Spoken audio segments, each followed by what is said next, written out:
Hi everyone, welcome back to this channel. My name is Kritika and this is O2IS Academy.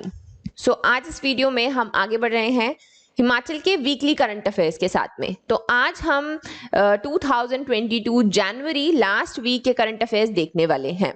तो अलग से playlist बनी हुई है, हम लोग हिमाचल के वीकली करंट अफेयर्स प्री और मेंस दोनों ही पर्सपेक्टिव से कवर करते हैं। जो आपकी स्कीम्स हैं इंपॉर्टेंट उनको यहाँ पर डिस्कस करते हैं। तो हिमाचल के किसी भी एग्जाम की अगर आप तैयारी कर रहे हैं तो वहां पर एक इम्पॉर्टेंट एक सर्टेन पोर्शन है जो एचपीजी के या एचपी के करंट अफेयर्स में से पूछा जाता है। तो उसके लिए आप यहाँ से तैयारी कर सकते हैं। हमारी यूट्यूब चैनल को सब्सक्राइब कीजिए, उसके ऊपर अलग से एक प्लेलिस्ट बनी हुई है Himachal Pradesh weekly current affairs के नाम से।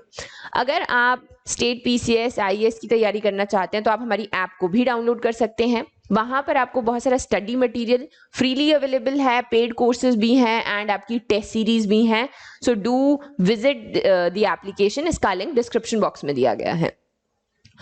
तो अगर मैं आज के लेक्चर की बात करूं तो हम कुछ चीजें देखने वाले हैं। प्रीलिम फैक्ट्स हैं कुछ और कुछ आपके मेंस फैक्ट्स रहेंगे। जैसे आपका पद्मश्री दिया गया है, सरस्वती रिवर को हम रिवाइव करने की बात कर रहे हैं। कुछ बातें हम एप्पल ग्रोइंग के बारे में देखेंगे, एक फार्मा पार्क के लिए यहाँ पर साइन किया गया। एंड फाइनली हमने अपना 51st हिमाचल का स्टेटहुड डे सेलिब्रेट किया। तो ये सारी न्यूज जो है हम देखने वाले हैं। कुछ वीक्स ऐसे होते हैं जहां पर न्यूज कम होती है, लेकिन वो कम न्यूज में से अगर आप उसको ऐसे स्किप कर देंगे कि चलो इस वीक में तो कम न्यूज है, उसमें से पक्का क्वेश्चन आता है, क्योंकि न्यूज चाहे कम है लेकिन इंपॉर्टेंट है। दैट्स द होल ब्यूटी कि हिमाचल में कम न्यूज रहते हैं लेकिन इंपॉर्टेंट रहते हैं और उनमें से एक क्वेश्चन आता है। तो सबसे पहले मैं शुरू करूंगी अपने स्टेटहुड डे के साथ में। तो हिमाचल ने अपना 51st, पिछले साल हमने अपनी स्वर्ण जयंती मनाई थी। इसका आपको इकोनॉमिक सर्वे है, चाहे बजट है, हर चीज के आगे स्वर्ण जयंती हमें लगा हुआ दिखा, जिससे हमें पता चलता है कि हमने अपनी 50th स्टेटहुड यहाँ पर जो है मनाया।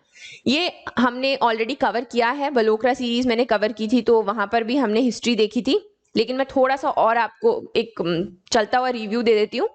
तो सबसे पहली चीज जो हमारे सीएम ने की वो यहाँ पर क्या किया, दैट इज कि फर्स्ट 60 यूनिट्स जो है वो दे आर फ्री। उसके बाद में नेक्स्ट 125 यूनिट्स पे 1 रुपये पर आपके चार्जेस रहते हैं। तो बेसिकली बिजली सस्ती कर दी गई। उसके अलावा अगर हम जर्नी की बात करते हैं हिमाचल प्रदेश की स्टेटहुड की तरफ, तो एक लंबी जर्नी रही है। ऐसा नहीं है कि हम सीधे स्टेट बन गए, इसके बहुत सारे अलग अलग रीजंस हैं। बहुत लोगों का यहाँ पर योगदान रहा है। हमारे जो फर्स्ट सीएम थे डॉक्टर वाई.एस. परमार, उनके बहुत सारे एफर्ट्स रहे हैं जो हम अपनी मॉडर्न हिस्ट्री में पढ़ते भी हैं।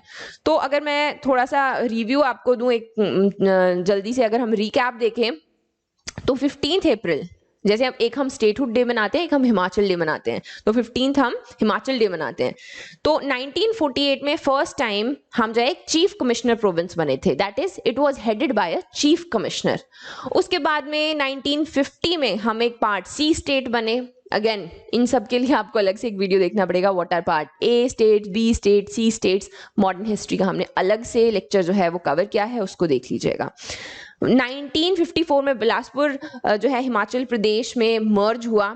फाइनली कुछ जो यहाँ पर मेहनत के बाद में वो एक यूटी बना 1956 में। यहाँ पर हम देखते हैं कि बहुत सारे लोगों को ये लगा कि अब हम सेंटर के कंट्रोल में ही रहेंगे या फिर हमें स्टेटहुड कभी नहीं मिलेगा। लेकिन again there were people who were positive and they worked really hard. उसके बाद में 1966 में आपका रीऑर्गेनाइजेशन एक्ट आता है and finally a lot of जो आपके डिस्ट्रिक्ट्स हैं उनको रीऑर्गेनाइज किया गया। पंजाब हिल्स, शिमला हिल्स, ये सारी टर्म्स हटके एक हल्का सा नक्शा हमें हिमाचल का देखने को मिला। 1970 में जो एक state of Himachal Pradesh act है उसको पास किया गया and finally 25 January 1971 we became the 18th state of Indian union. So यहाँ पर हम क्या देखते हैं कि ये एक लंबी स्ट्रगल है, इसमें बहुत सारे लोगों की योगदान है और यहाँ से बहुत सारे क्वेश्चंस भी आते हैं। So that's a little of the journey जो हमने अपना 51st स्टेटहुड डे मनाया। तो अब आगे बढ़ते हैं उन सवालों की तरफ जो हिस्ट्री में से नहीं रहेंगे, न्यूज के ऊपर पूछे जा सकते हैं। तो हिमाचल और हरियाणा ने एक साइन पैक किया है to revive the Saraswati river. अभी सरस्वती रिवर आपने बहुत बार ये भी सुना होगा कि ये एक मिथिकल रिवर है। तो यस, इसको बहुत जगह मिथिकल बनाया गया है, लेकिन कुछ कुछ जो है पैटर्न्स इसके देखे गए एंड फाइनली हरियाणा में जो आपका यमुना नगर के आसपास में है वहां पर सरस्वती रिवर को डिक्लेयर कर दिया गया कि यहाँ पर जो थोड़ा बहुत पानी है या उसके ट्रैक्स देखे गए कि ये सरस्वती रिवर है, लेकिन बहुत सारे रीजंस की वजह से वो जो है सूख चुकी है। उसी के रिवाइवल के लिए सिंस उसका जो एक स्टार्टिंग पॉइंट है, ओरिजिन है, वो होता है आदि बद्री से और ये आपका हिमाचल और हरियाणा के बॉर्डर पे आता है, तो इसी के लिए वहां पर एक डैम कंस्ट्रक्ट किया जा रहा है जहां पे पहले वाटर कंजर्वेशन की जाएगी एंड बाद में जो है धीरे धीरे सरस्वती रिवर को रिवाइव किया जाएगा। अभी रिवाइव किस तरीके से किया जाएगा, एक और रिवर है जिसका नाम है सोम रिवर। अब ये अगेन हिमाचल और आपका जो हरियाणा है इसके बॉर्डर पे है, शिवालिक हिल्स में से ओरिजिनेट करती है। इसी के पानी को वहां पर रोका जाएगा, उसी से बाद में सरस्वती रिवर को हम क्या करेंगे, रिवाइव करेंगे। यहाँ पर जो हरियाणा गवर्नमेंट है they are the ones who are bearing the cost of rehabilitation and environmental protection का ये सारा ध्यान रख रहे हैं। इससे बहुत सारे फायदे होंगे नो डाउट, इनको टूरिज्म प्रोजेक्ट्स की तरह यूज किया जा सकता है एंड जो वहाँ के लोकल लोग हैं उनको वेलफेयर और जो डेवलपमेंट यानी कि एम्प्लॉयमेंट अपॉर्चुनिटीज भी यहाँ पर मिलेंगी। तो ये जो है आपका अगेन जैसा मैंने सोम रिवर बताया ये आपकी शिवालिक हिल्स में यहाँ पर ओरिजिनेट करती है और HPPCL जो है यहाँ पर एग्जीक्यूटिंग एजेंसी रहेगी। तो ये यहाँ से आपकी इसको जो है सरस्वती रिवर यहाँ पर बताया गया है और ये देख सकते हैं आप, ये हरियाणा हिमाचल का बॉर्डर यहाँ पर आता है। नेक्स्ट न्यूज है हमारी पद्मश्री के बारे में। तो ये मिला हिमाचल में श्रीमती ललिता वकील को। इनको मिला है क्योंकि इन्होंने काफी ज्यादा कंट्रीब्यूशन दिया है towards preserving the traditional art of Chamba रुमाल। तो चंबा रुमाल तो हम वैसे भी जानते हैं, इसको आपका GI टैग भी मिला हुआ है एज वेल एज काफी कल्चरली रिच। इसके ऊपर क्वेश्चन भी बहुत सारे बार पूछे गए हैं। तो ये जो आपकी श्रीमती ललिता वकील हैं ये अब पिछले 50 साल से इसको प्रमोट करने के लिए यहाँ पर काम कर रही हैं क्योंकि she wants to preserve basically the art of Chamba. जो चंबा रुमाल है, अब इसकी अगर हम बात करें तो इसके ऊपर कुछ इस तरीके का एक हैंडीक्राफ्ट हमें देखने को मिलता है जो वहाँ के वहाँ के कल्चर को रिप्रेजेंट करता है एज वेल एज जो पुरानी स्टोरीज हैं उनको भी एक यूनिक तरीके से दर्शाता है। तो इसी के लिए काफी टाइम से वहां पर ये काम कर रही हैं और पद्मश्री इनको दिया गया। अब GI टैग की अगर मैं बात करूं तो ये आपके ट्रिप्स के अंडर 2007 में चंबा रुमाल को दिया गया था। अब GI टैग क्यों मिलता है, कैसे होता है, ये एक अलग से वीडियो है, उसको आप देख सकते हो। क्योंकि हिमाचल में ऐसा नहीं है कि सिर्फ एक चीज को, बहुत सारी चीजों को ये दिया गया है। ये उनकी किसी भी जगह की यूनिकनेस के लिए दिया जाता है। यूनिकनेस अब यहाँ पर क्या है, यहाँ पर जो आपका चंबा रुमाल है इसमें आपको विष्णु की डिफरेंट तरीके से डिपिक्शन हमें देखने को मिलती है। जो डीटीज हैं, जो उनके कुल देवी देवता हैं, उनके फिगर्स बनाए गए हैं बहुत ही डिफरेंट तरीके से। एम्ब्रॉयडरी यूनिक है एज वेल एज इसमें एक डबल सैटिन स्टिच यूज होता है जिसको हम दोरूका टांका कहते हैं। सो इस तरीके के टर्म जो हैं वहां पर पूछ ले जा सकते हैं सिंस ये न्यूज में भी था। ठीक है जी। GI टैग हिमाचल में ऑलरेडी बहुत चीजों को मिला हुआ है, जैसे आपका चंबा रुमाल है, Kinnauri shawl, Kangra T, Kangra paintings, काला जीरा एंड चिल्ली ऑयल।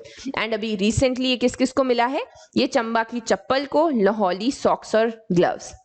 तो इससे क्या होगा, जो आपके हैंडीक्राफ्ट में काम करने वाले छोटे लोग हैं, एज इन छोटी फैमिलीज हैं जिन्होंने अभी तक इसको प्रिजर्व करके रखा है, उन लोगों को काफी ज्यादा हेल्प मिलेगा क्योंकि ये उनकी स्पेशलिटी काइंड ऑफ बन के बाहर आएगा। तो आपने सारी की सारी जो भी आपकी ये लिस्ट है इसमें आपको पता होना चाहिए कि स्पेशल बात क्या है। ऐसे नहीं होगा कांगड़ा टी है, इसमें क्या स्पेशल है, कांगड़ा पेंटिंग्स, काला जीरा है, चिल्ली ऑयल है, इनकी स्पेशलिटी क्या है ये आपको जो है पता होनी चाहिए। नेक्स्ट न्यूज देख लेते हैं। तो ये आपके लिटरेटर हैं विद्यानंद सारिक, यानी कि the one who has been working with literature. So यहाँ पर इनको पद्मश्री दिया गया। तो ये हैं आपके राजगढ़ से, जो आपकी पीच वैली है उससे, और सिरमौर डिस्ट्रिक्ट से ये बिलोंग करते हैं। इन्होंने काफी ज्यादा काम किया है in contribution to the folk culture. अभी जो डायलेक्ट है, पहाड़ी डायलेक्ट है, या जो वहाँ का सिरमौरी कल्चर है स्पेशली, उसको इन्होंने अपनी लाइफ यहाँ पर डेडिकेट कर दी और उस जो आपकी डायरेक्शन में उन्होंने काम किया। अब एक यहाँ पर प्रोजेक्ट भी था जिसका नाम था चूड़ेश्वर लोक नृत्य मंडल राजगढ़। इन्होंने एक प्रोजेक्ट दिया था जिसके अंदर इन्होंने 51 पोएम्स को ट्रांसलेट किया था जो आपके रविंद्रनाथ टैगोर हैं उनकी। सो इस तरीके से ही has been working for the Sirmauri culture.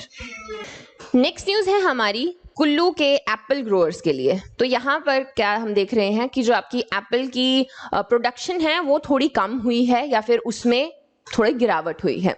अभी ये जो है इस तरीके के न्यूज आते रहते हैं कि हाँ जो आपके ग्रोअर्स हैं, जो ऑर्चिड्स जिनके हैं बड़े, वो दे आर वरीड और समथिंग लाइक दैट।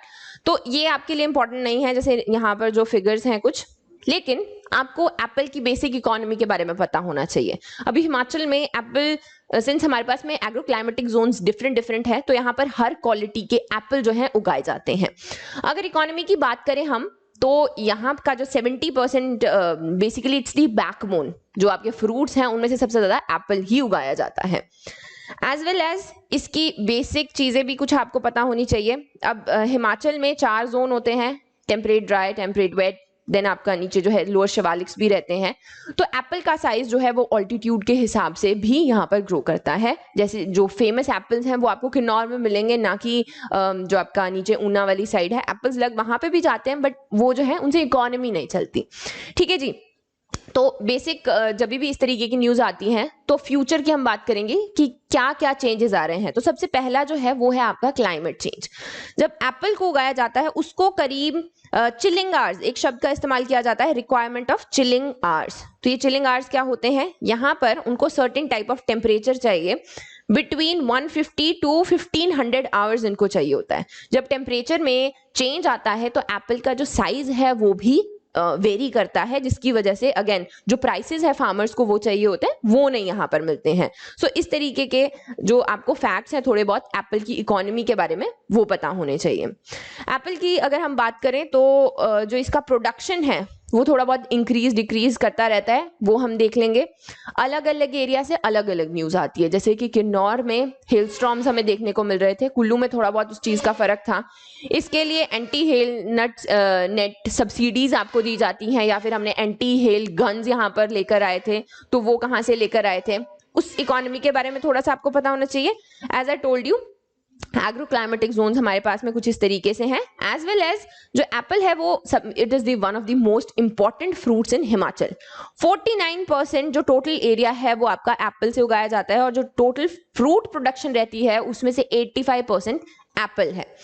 जो आप अगर हम एरिया देखें तो it has been increasing, whereas जो प्रोडक्शन है it is almost the same. अब इसके बहुत सारे रीजंस हो सकते हैं कि व्हाट आर दी कंस्ट्रेंट्स जिसकी वजह से एप्पल का प्रोडक्शन जितना हम पोटेंशियल जो है उसको रीच नहीं कर रहे हैं। अगर इस तरीके का क्वेश्चन आता है तो इस तरीके के आप कुछ पॉइंट्स लिख सकते हैं वहां पर, जैसे कि हमारे पास में स्किल और अनस्किल्ड लेबर की कमी है। जो आपके छोटे फार्मर्स हैं उनको ट्रांसपोर्ट करने में इशू आते हैं, मीन्स ऑफ ट्रांसपोर्ट नहीं है। अब जब ट्रांसपोर्ट का प्रॉब्लम रहेगा तो जो जब ट्रैवल करेंगे तो एप्पल की जो क्वालिटी है वो भी कॉम्प्रोमाइज होगी, उसका रेट भी कम मिलेगा। स्मॉल स्केल फार्मर्स हैं उनको स्टोरेज रूम्स का एक्सेस नहीं है, कोल्ड स्टोर्स नहीं है।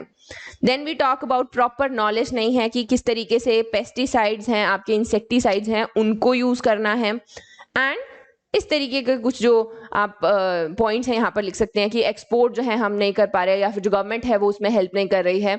दीज आर द थिंग्स जो आपको एप्पल इकोनॉमी के बारे में पता होने चाहिए। न्यूज इतना इंपॉर्टेंट नहीं था, उससे रिलेटेड और बहुत सारी चीजें हैं। लास्ट न्यूज है आज हमारी, मेमोरेंडम ऑफ अंडरस्टैंडिंग 750 करोड़ का यहाँ पर एक फार्मा पार्क बनाने के लिए साइन किया गया between the government of Himachal and gags pharma private limited.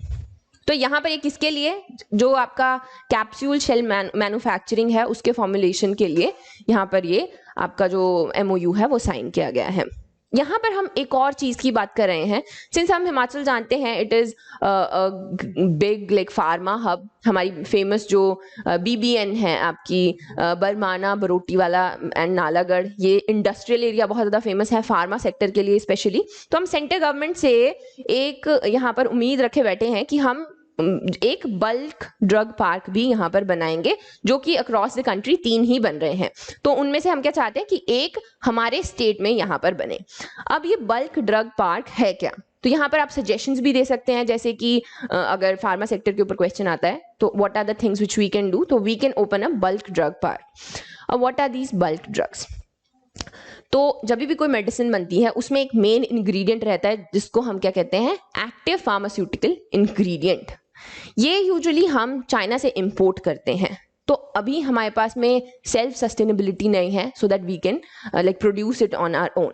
जैसे कि आपकी डोलो है तो उसमें आपका जो एपीआई है वो पैरासिटामोल है, लेकिन उसमें और भी बहुत सारी चीज़ें रहती हैं आपके, कई सॉल्वेंट्स हैं, कई केमिकल्स हैं, किस तरीके का प्रोसेस है जिससे वो गुजरता है, वो जो है आपका, तो जो पैरासिटामोल आ गई वो आ गई आपकी बल्क ड्रग। देन इसी में आपका की स्टार्टिंग मटेरियल भी रहता है। जैसे आपकी कोई ड्रग बननी है, उसमें कुछ केमिकल्स डाले जाते हैं, देन उसमें कुछ क्या डाला जाता है, सॉल्वेंट्स डाले जाते हैं, and finally we get a drug. तो इसमें एक की स्टार्टिंग मटेरियल रहता है। इसी प्रोसेस में कुछ इंटरमीडिएट स्टेजेस में रिएक्शन के दौरान और भी चीजें बनती हैं जिनको हम ड्रग इंटरमीडिएट्स कहते हैं। तो बेसिकली हम क्या बात कर रहे हैं कि जब ये ड्रग पार्क हमारे यहाँ पे बनेंगे तो सेल्फ सस्टेनेबिलिटी आएगी, और इससे जो कॉस्ट है वो भी कम हो जाएगा, since we will be generating, we won't be importing it from China. इसकी ज़रूरत सबसे ज़्यादा कब महसूस हुई, जब लॉकडाउन हुआ, क्योंकि अब again it was at the peak जब हमें बहुत ज़्यादा ऐसे मेडिसिन की ज़रूरत थी, और जो हमारे एपीआई थे वो चाइना से आ रहे थे। तो वहाँ से जब इंपोर्ट में आपके डिसरप्शन हमने देखे, दैट वाज द टाइम जब ये फील हुआ कि नहीं, we need to have our own bulk drug farms. तो वो जो है हम यहाँ पर खोलने की बात कर रहे हैं। अब हमारा क्वेश्चन आता है कि why Himachal is favourable state for such parks. अब हम ऑलरेडी इसमें अच्छा जो है परफॉर्म कर रहे हैं, as I told you, BBN जो बेल्ट है हमारी, it's already Asia's one of the largest pharma hub. उसके अलावा बहुत सारी फैसिलिटीज़ हम लोग प्रोवाइड करते हैं। First is single window clearance system. इस तरीके से आपके जो रिफॉर्म्स हैं वो किए गए हैं ताकि ईज ऑफ डूइंग बिजनेस यहाँ पर ज़्यादा रहे, एंड एफडीआई जो है वो ईजिली आ सके। हिमाचल में पानी की कमी नहीं है, we have a lot of water and power, so वो जो है ऑलरेडी कम रेट पे आपको मिलते हैं, एज वेल एज इस तरीके का एनवायरनमेंट यहाँ पर ऑलरेडी इंडस्ट्रियल बेल्ट में बना हुआ है कि हम जो भी आपके इंडिया के टोटल ड्रग फॉर्मुलेशंस हैं उनको यहाँ पर कैरी ऑन कर सकते हैं। So these are the reasons जो स्टेट गवर्नमेंट यहाँ पर देती है to get the FDI and set up such bulk drug parks. So that is it for today. Thank you very much for watching. Do like, share and subscribe, and I'll see you in the next video.